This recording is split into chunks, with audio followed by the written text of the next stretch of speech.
a sense of respect.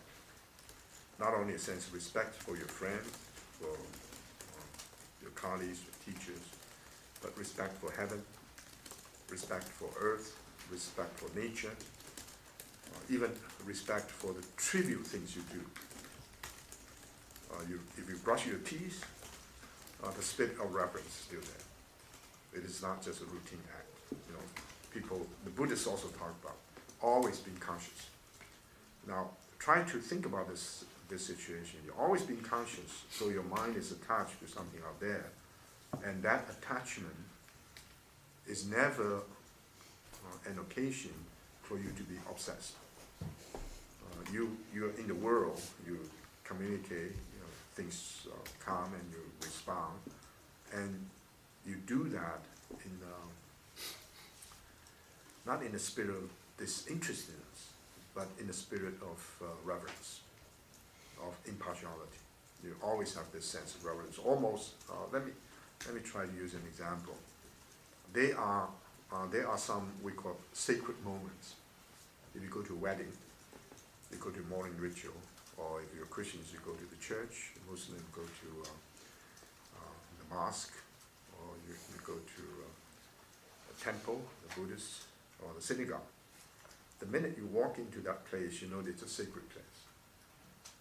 Many of the things normally you do, you don't talk very loudly, and you don't, you try to concentrate your thought, you try to listen well. So that's a sacred moment. What Zhou recommends is that sacred moment and sacred space is every moment and every space. No matter where you are, no matter what you do, you need to cultivate that sense of reverence. Why? Because that is the way to discipline your heart and mind. And the discipline your heart and mind will help your heart and mind to become tranquil. If your mind becomes tranquil, the real nature will emerge. That's your principle. So he accepts the idea that nature, human nature, is principle. He refuses to accept the idea that human heart and mind is principle, because human heart and mind may be overwhelmed by emotions, and the emotions are contrary to the principle that unifies our idea. And yet he follows, just to add a little bit different, not difficulty, add a more complex dimension. He's dealing with what normally philosophers will call the question of one and many.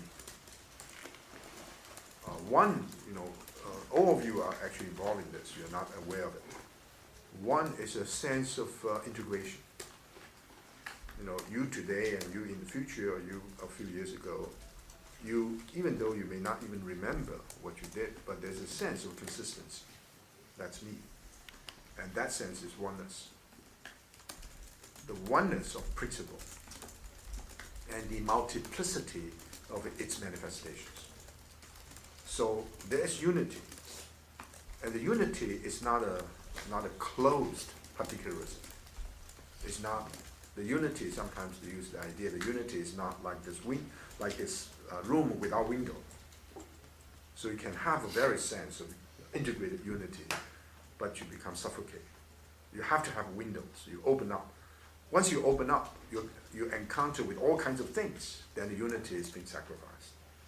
So the unity of principle and the multiplicity of its manifestations, meaning the possibility of living this, again, it's a philosophy of life and a philosophy of mind or heart, which you have to be able to experience it in ordinary human existence. So when you're in that situation, you experience unity in multiplicity. Unity in multiplicity, and the multiplicity should be considered as an expression of unity. So maybe we can again use a Xunzian notion to understand Zhu Xi's position. It's how you use the discipline of your heart and mind to rule or control your emotions. Again, let me reiterate an earlier point. The difference between emotion and feeling. These two words are very useful. In Chinese, there's only one word, which means qing. Only one word, qing, Q-I-N-G. In English, we have two words. Sometimes interpretation helps to elucidate. Most of us always say lost in translation, something lost. And the other way is because of translation, you encounter with a language which is very rich in some ideas, your understanding of your original position becomes enriched. Let's say this qing has two dimensions. One is emotion, one is feeling. And of course, this is schematic.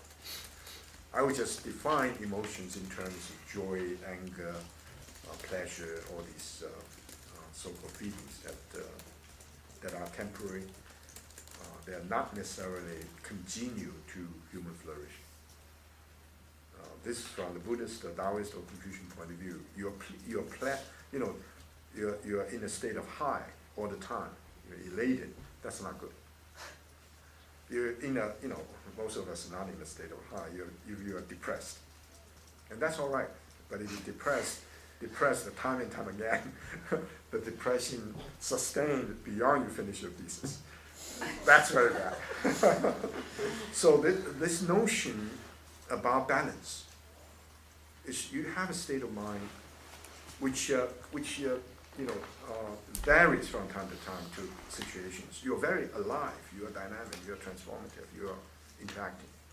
And yet, there's certain sense of, if not unity, there's certain sense of sustainability and continuity. Now, feelings are very different. If you become a feeling person, I don't know whether we use that term or not. If you are an emotional person, who's very emotional, this may not be complementary. Often you say, well, keep away from the guy, he's emotional.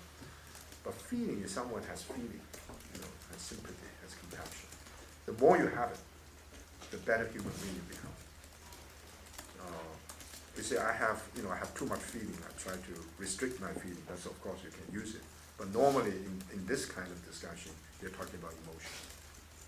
So emotions are short-lived, temporary, often not sustainable. And we know in English, you cannot make emotion into a verb. What would that be? But